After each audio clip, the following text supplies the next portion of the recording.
Hold hold hold કરો. Very good. Relax. પૂર્ણ ઉષ્ટ્રાસનનો એકવાર અભ્યાસ કર્યા પછી કોઈ પણ અભ્યાસ 2 વાર કરવો જરૂરી છે. ફરી એકવાર અભ્યાસ કરીશું. શ્વાસ બતાવવા. 2 હોલ્ડ.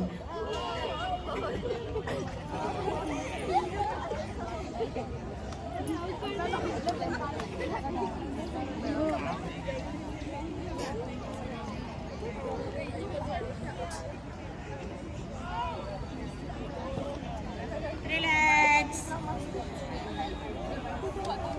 ચલો પેટના બળ ઉપર સૂઈ જઈશું. પેટના બળ પર સૂઈને કરવાના આસન કરીશું. બચ્ચાઓ સૂઈ જાઓ પેટના બળ ઉપર મેડમને જોઈને.